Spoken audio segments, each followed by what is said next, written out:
Chandrababu Naidu quash petition మీద సుప్రీంకోర్టులో ఇంతవరకు తీర్పు రాకపోవడం అనేది చాలామందికి చాలా అనుమానాలు కలిగిస్తూ ఉందండి. ఆ గతంలో కూడా యాక్చువల్గా చాలా కాలంగా సుప్రీంకోర్టులో కావచ్చు, కింది కోర్టులో కావచ్చు, ఏ కేసులోనూ సత్వర హీరింగ్ కానివ్వండి, సత్వర న్యాయం కానివ్వండి వెలువరించడం వల్ల చంద్రబాబు నాయుడు గారి కేసుల్లో ఇప్పుడు తాజాగా ఏంటంటే సుప్రీంకోర్టులో ఈ విధంగా ఏ బెంచ్కి ఏ కేసు వెళుతుంది, రాజకీయపరమైన అంశాలు ఇమిడి ఉన్న కేసులు కొన్ని బెంచీలకు మాత్రమే వెళుతున్నాయి అనేటువంటి అంశం మీద ఒక ఇన్వెస్టిగేటివ్ రిపోర్ట్ వచ్చిందండి. అందులో మరి చంద్రబాబు నాయుడు గారి కేసు కూడా ఉన్నది. ఏమిటి నేపథ్యం ఏంటంటే గత 4 నెలల్లో 8 రాజకీయంగా సున్నితమైనటువంటి కేసులు, అంటే రాజకీయ నాయకులు ఇన్వాల్వ్ అయినటువంటి కేసులు అన్నమాట. ఈ కేసులన్నీ కూడా జస్టిస్ బేలా ఎం త్రివేది గారి బెంచ్కి అవుట్ ఆఫ్ టర్న్ వెళ్ళాయి అనేది సారాంశం అండి. ఈ ఆర్టికల్ సారాంశం, ఈ ఇన్వెస్టిగేటివ్ రిపోర్ట్ సారాంశం. ఇది ఆర్టికల్ 14 అనేటువంటి ఒక వెబ్సైట్లో వచ్చింది. సౌరవ్ దాస్ అని చెప్పి ఒక ఇన్వెస్టిగేటివ్ జర్నలిస్ట్, ఇతను రాశాడు ఇది.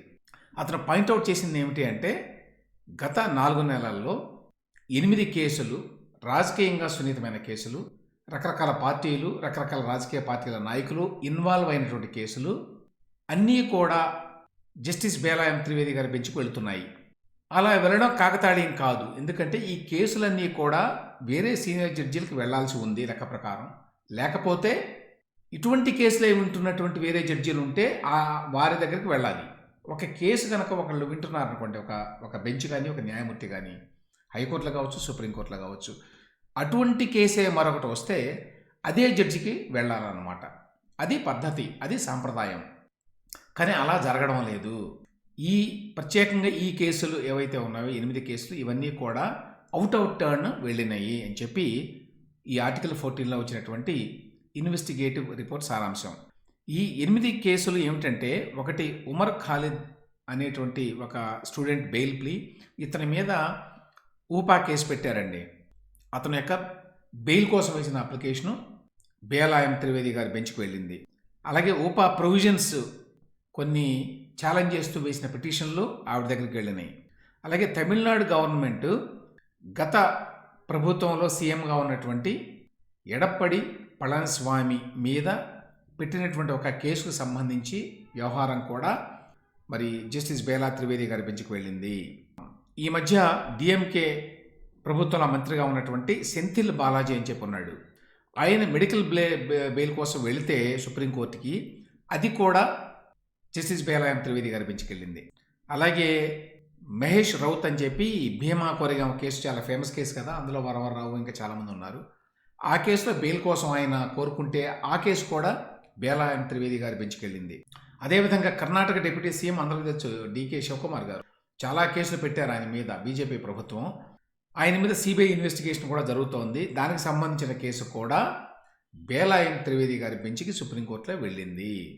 ఇవి కాకుండా ఇంకా 2 కేసులు ఆంధ్రప్రదేశ్ మాజీ ముఖ్యమంత్రి, తెలుగుదేశం పార్టీ అధినేత అయినటువంటి చంద్రబాబు నాయుడు గారి కేసులు 2. ఒకటేమో నేను ఇంతకుముందు చెప్పినట్టు క్వాష్ పిటిషన్ ఏదైతే వేశారో అది ఇప్పటికీ కేసులో హీరింగ్స్ పూర్తయ్యి జడ్జిమెంట్ని రిజర్వ్ చేసి కూడా చాలా కాలం అయిందండి, కానీ రావడం లేదు, తీర్పు రావడం అలా బయటికి.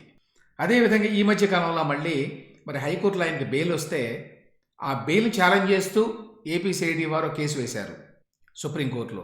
ఆ కేసు కూడా మన బేలా ఎం త్రివేది గారి బెంచ్కే వెళ్ళింది. సో చంద్రబాబు నాయుడు గారికి సంబంధించి 2 కేసులు కూడా జస్టిస్ బేలా ఎం త్రివేది గారి బెంచ్ ముందు ఉన్నాయి. ఇక్కడ ఈ ఆర్టికల్లో ప్రధానమైన పాయింట్ ఏమిటంటే, ఎగ్జాంపుల్ ఏంటంటే, ఇప్పుడు చంద్రబాబు నాయుడు కేసే తీసుకోవాలండి, మిగతా అన్ని కేసులో కూడా ఇదే విధంగా అయినాయి చెప్తున్నారు ఆయన. మన ఆసక్తి ఇక్కడ చంద్రబాబు నాయుడు గారి కేసు కాబట్టి ఆ కేసులో ఏం జరిగింది అనే విషయాన్ని తెలుసుకుందామండి. ఏం జరిగింది, ఆయన మీద సుప్రీంకోర్టుకి ఆయన పిటిషన్ వేశారు, అప్పీల్ వేసుకున్నారు. అది సెప్టెంబర్ 23న వేసుకున్నారు. అది ఇప్పటికీ దానికి తీర్పు రాల. యాక్చువల్గా ఇటువంటి పిటిషన్ ఆల్రెడీ ఒకటి స్కిల్ డెవలప్మెంట్ కేసుకు సంబంధించి మరి అక్కడ కోర్టు వింటోంది.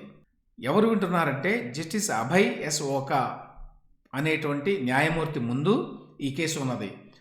జీవి సత్యభాస్కర ప్రసాద్ అని చెప్పి ఆయన ఉన్నారు ఒక ఎక్యూజ్డ్ ఇందులో. ఆయన వేశారు పిటిషన్ ఆల్రెడీ అంత ముందే. కాబట్టి ఎప్పుడైతే చంద్రబాబు నాయుడు గారు వేసుకున్నారో అప్పుడు ఆయన ముందుకే వెళ్లాల్సి ఉంది ఇది ఈ పిటిషన్. కానీ వెళ్లకుండా జస్టిస్ అనిరుద్ధ బోసు, జస్టిస్ ఎం బేలా త్రివేది గారు ఉన్నటువంటి బెంచ్కి వెళ్ళింది. అట్లా వెళ్ళకూడదు అని ఇక్కడ ఈ ఆర్టికల్లో రాశారండి. ఈ ఎవరైతే భాస్కర్ ప్రసాద్ గారు ఉన్నారో ఆయనకి తర్వాత బెయిల్ కూడా ఇచ్చింది సుప్రీంకోర్టు. అయితే ఇక్కడ విశేషం ఏంటంటే చంద్రబాబు నాయుడు గారు ఇది వేసినప్పుడు 17A మీద ప్రధానంగా వేసినా కూడా ఇంటరం బెయిల్ కూడా అడిగారు అందులో. అయితే ఆ ఇంటరం బెయిల్ మీద మరి ఆ బెంచ్ ఎటువంటి నిర్ణయాన్ని వెలువరించలేదండి. ఆ తర్వాత ఈలోగా హైకోర్టులో వచ్చింది అనుకోండి. కానీ సుప్రీంకోర్టు వారు ఏ మాట మాట్లాడాలి అసలు దాని మీద, అది ఇక్కడ ఇంపార్టెంట్ పాయింట్ అని చెప్పి మరి ఈ ఆర్టికల్లో మెన్షన్ చేశారు. ఆ ఇంటరం బెయిల్ని రిజెక్ట్ చేసింది, జడ్జిమెంట్ని రిజర్వ్ చేసింది. కానీ జడ్జిమెంట్ ఎవరు ఇంటరం బెయిల్ ఇవ్వలేదు. హైకోర్టులో కనుక బెయిల్ వచ్చి ఉండకపోతే ఇప్పటికీ చంద్రబాబు నాయుడు గారు జైల్లోనే ఉండేవారు. సో ఆ రకంగా politically sensitive case out of turn ఇట్లా వచ్చింది ఈ బెంచ్కి అనేది ఇక్కడ పాయింట్. అదేవిధంగా ఏపీసీఐడి వాళ్ళు ఛాలెంజ్ చేస్తూ హైకోర్టు ఇచ్చినటువంటి బెయిల్ని మరొక పిటిషన్ వేశారు కదా సుప్రీంకోర్టులో. అదే జస్టిస్ బోసు, జస్టిస్ బేలా త్రివేది గారు బెంచ్ ముందుకు వెళ్ళలేదండి. ఈసారి బేలా త్రివేది గారు మెయిన్ జడ్జిగా, జూనియర్ జడ్జిగా ఉన్నటువంటి జస్టిస్ అగస్టిన్ జార్జ్ మాసీ వారిద్దరి బెంచ్ ముందుకు వెళ్ళింది. ఇక్కడ త్రివేది గారు సీనియర్. యాక్చువల్గా అంతకుముందు దాంట్లో జస్టిస్ బోస్ గారు యాక్చువల్గా సీనియరు. ఆయన వారి బెంచ్ ముందుకే వెళ్లాల్సి ఉంది ఈ కేసు కూడా. కానీ అట్లా వెళ్ళలేదు. ఎందుకంటే ఇదే కేసులో కదా బెయిల్ మరి హైకోర్టు ఇచ్చింది. అదే కేసుని ఆల్రెడీ జస్టిస్ అనిరుద్ధ బోస్ గారు, జస్టిస్ బేలా త్రివేది గారు ఉన్నటువంటి బెంచ్ విన్నది కదా. కానీ అక్కడికి వెళ్ళాల.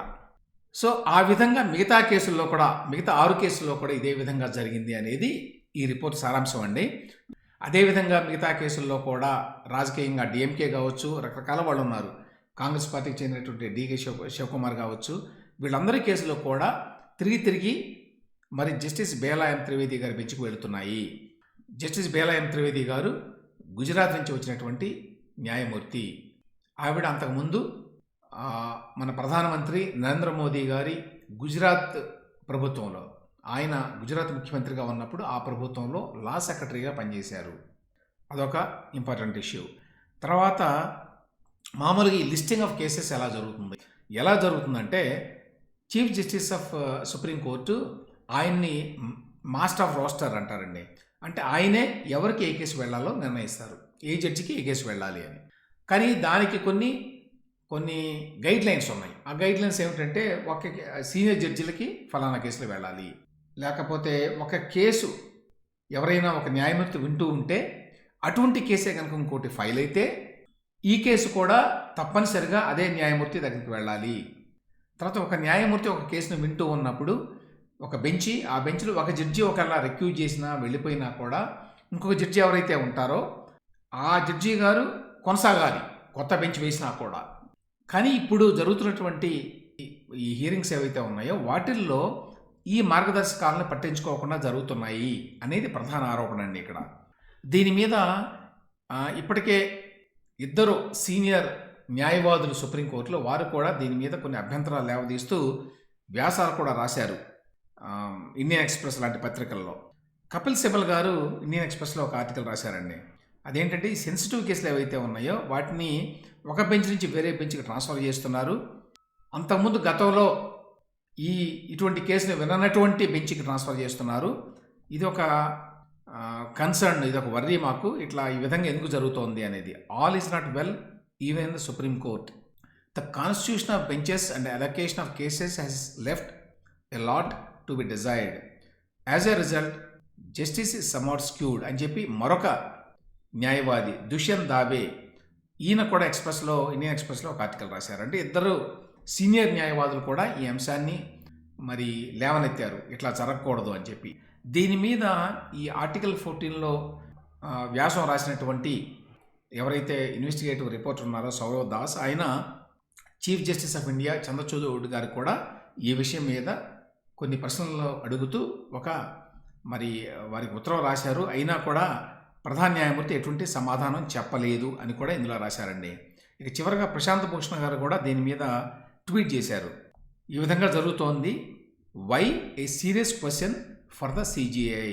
ప్రధాన న్యాయమూర్తి గారికి ఇది చాలా ఇంపార్టెంట్ క్వశ్చన్. అదేమిటంటే 8 పొలిటికల్లీ సెన్సిటివ్ కేసులన్నీ కూడా అవన్నీ కూడా జస్టిస్ బేలాయం త్రివేది గారి బెంచ్కి మూవ్ అయినాయి.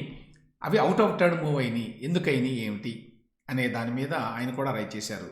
కాబట్టి చాలామంది మరి మొదటి నుంచి కూడా చంద్రబాబు నాయుడు గారి కేసులో ఈ అన్డ్యూ డిలే ఎందుకు జరుగుతోంది అనేటువంటి అభిప్రాయం చాలా బలంగా ఉందండి. ఎస్పెషల్లీ తెలుగు రాష్ట్రాల్లో ఎవరైతే ఈ కేసును ఫాలో అవుతున్నారో వాళ్ళు. ఇప్పుడు మరి జాతీయ స్థాయిలో మిగతా కేసులతో పాటు చంద్రబాబు నాయుడు గారి కేసులు రెండూ కూడా ఇదే బెంచ్కి వెళ్ళడం అనేది మామూలుగా జరగకూడదు, అయినా కూడా జరిగింది అని అంటే చంద్రబాబు నాయుడు గారి కేసు కూడా పొలిటికల్లీ సెన్సిటివ్ కేసు కాబట్టి ఉద్దేశపూర్వకంగా ఇందులో తీర్పు రావడం లేదు అనేటువంటి అభిప్రాయం ఏదైతే జనంలో ఉందో ఆ అభిప్రాయాన్ని బలపరుస్తూ ఇప్పుడు ఈ వ్యాసం ఉందండి.